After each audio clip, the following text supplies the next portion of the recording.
రాబోయే రోజుల్లో మనం ఎదుర్కోవాల్సింది రాక్షసుల్ని.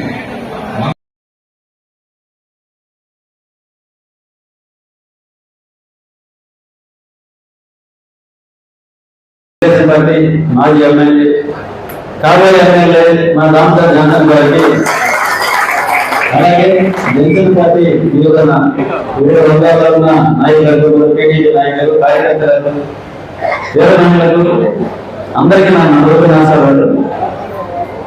ఒంగోలులో గత 10 సంవత్సరాలు పోల్చుకుంటే ఆయన ప్రజెంట్ ఎమ్మెల్యే త్రిపుల్ పోటీలో గెలుస్తున్నాడు. 2014 ఇవాళ గుర్తుకొస్తుంది, గుర్తుపెట్టిన ప్రతి ఒక్కరు. ఇవాళ 2024లో కూడా 2 పార్టీలు ఏకమైంది. ఈరోజు 3 పార్టీలు అయింది. ఇవాళ ఓటర్లు పెద్ద వైసీపీకి బాగా ఎడిగిపోవడం కాదు. ఎందుకంటే ఆయన ప్రతిసారి ఎలక్షన్ వచ్చేయడానికి ఎలక్షన్ చేస్తుంటాడు. ఈ రోజు నగరంలో అన్ని కులాల వారికి విగ్రహాలు కట్టించి ఎలక్షన్ వస్తున్నాం. ఇన్ని రోజులు గుర్తురాలని మనకి ఇప్పుడే గుర్తుకొస్తుంది. ఎలక్షన్ టైంలో విగ్రహాలు కట్టడం, పట్టాలు వేయడం. నీకు నిజంగా తెలుసుకుంటుంటే బాగా శ్రీనివాసరెడ్డి గారు పిక్కలు కులాలు ఆదేశి ఈ రోజు ఎలక్షన్ అవడానికి నుంచి ఈ రోజు శాశ్వతంగా 200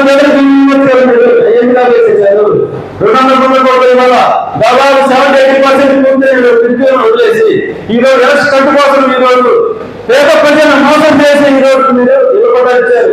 నిజంగా మీరు గుర్తు చెప్పండి. జగన్మోహన్ సవరించే దాంట్లో ఎలా పట్టాడిస్తున్నారు మీరు దమ్ముంటే చేయండి. జగన్మోహన్ పట్టాడిచ్చే దాంట్లో కోరుకోవద్దు. మీరు ఎవరేస్తున్నారు, ఎవరిని మోసం చేస్తున్నారు? పేద ప్రజలు మోసం చేసి ఎలక్షన్ కోసం ఈరోజు మళ్ళీ గెలాలని చూస్తున్నారా? అది జరగదు.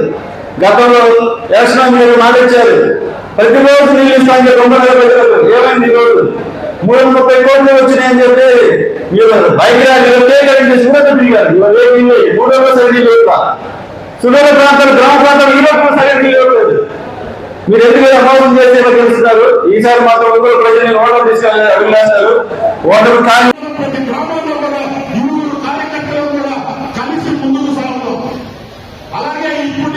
మనం కూడా ప్రతి గ్రామంలో కానీ ప్రతి వార్డులో కానీ ఎక్కడ మన ప్రచారంలో ఉన్నటువంటి ఫ్లెక్సీలు కానీ ఏమి చేసినా సరే ఇరు పార్టీల నాయకులు, ఇరు పార్టీల కార్యకర్తలు కూడా ఉమ్మడిగా ఉండేటట్టు ప్లాన్ చేస్తే మనకున్నటువంటి పోటీలో ఉన్నటువంటి వైఎస్ఆర్సీపీ కూడా మన మధ్య గొడవ పట్టకుండా ఉంటుంది.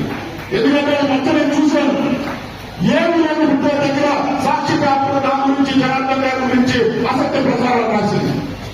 అసలు సాక్షి పేపర్ జగన్ పేపర్ అసలు అది కూడా పేపర్ గా గుర్తిస్తావా అని అడుగుతున్నాను. నాకు తెలిసి అది టోటల్ పేపర్. సాక్షి అనేది ఒక టోటల్. అలాంటి పేపర్లో రాసేవన్నీ కూడా మా ప్రజలందరి ముందు కూడా మీరు నిలబెట్టాలి. ఎందుకంటే మా ఇద్దరం కలిసి కూడా పెట్టుకున్న దగ్గర నుంచి మీకు అన్ని విధాలు కూడా అండగా ఉండాలని చెప్పుకుంటా వెళ్ళాలంటే నీకేం కావాలి, నీకు షాప్ కావాలి, కళావ మీద షాప్ కట్టిస్తాడు. షాప్ కట్టిస్తాం. షాప్ మీకు లేకపోతే 15,000 వచ్చినట్టు చేస్తాం, లేకపోతే డబ్బులు ఇస్తాం, లేకపోతే బెదిరించి నీ మీద గంజా కేసు పెడతాం. ఎంతమంది మీద గంజా కేసు పెడతారు? కాబట్టి ఇలాంటి పిచ్చి పనులు ఇంకా రాజకీయం తెలియదా? ఇప్పుడే వచ్చాడు, వాళ్ళ నాన్నేమో అతి గారాభమైనట్టుంది. ఆయనకేం పూర్తిగా చెప్పుకోలేకపోతున్నాడు. ఆ గారాభంతో ఇతనికి ఇంకా ఏం చేస్తున్నాడు ఇతనికి అర్థం కావట్లేదు. కాబట్టి ఇప్పుడైనా పద్ధతులు మార్చుకొని ఎవరినైనా కూడా ఒక మంచి ఆలోచన విధానంతో దగ్గర తీసుకుంటే వాళ్ళు నిజంలో పడి ఉంటారు.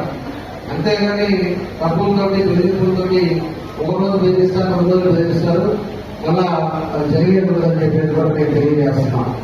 కాబట్టి ఇలాంటివన్నీ కూడా మన అనుభవంలో జరుగుతున్నాయి. పట్టాలు కూడా అన్ని ఫేక్ పట్టాలు. నిన్నే మేము ప్రెస్ మీట్ పెట్టాం, అన్ని చూసాం ఎవరెవరికి ఎలా ఇస్తున్నారో. కొంతమందికి ఏమో 21,000 పట్టాలు ఆల్రెడీ అప్లికేషన్ వచ్చినాయి అంటారు. కొంతమందికి ఏమో డిజిటల్ సిగ్నేచర్ ఉండేది, అదేమో ఇస్తున్నారు. కొంతమందికి ఏమో తహసీల్దార్ సంతకాలు పెట్టి ఇస్తున్నారు. పేరుకేమో రోజు పోయేసి ప్రతి డివిజన్లో రోజుకు 5 డివిజన్లు జరగటం. 5 డివిజన్లో వాళ్ళందరూ కూడా ఇచ్చి మొహం ఏమో బాధగా పెట్టి నేను ఇంత చేశాను, నాకు ఒక్క అవకాశం ఏంటి లాస్ట్ అని చెప్పేసి ఆయన బేస్ కూడా మార్చి ఒక బాధ దిగులతోటి ఈ రోజు చీరలు, చొక్కా ప్యాంట్లు కూడా పంచే పరిస్థితి మనందరం కూడా చూస్తున్నామని చెప్పి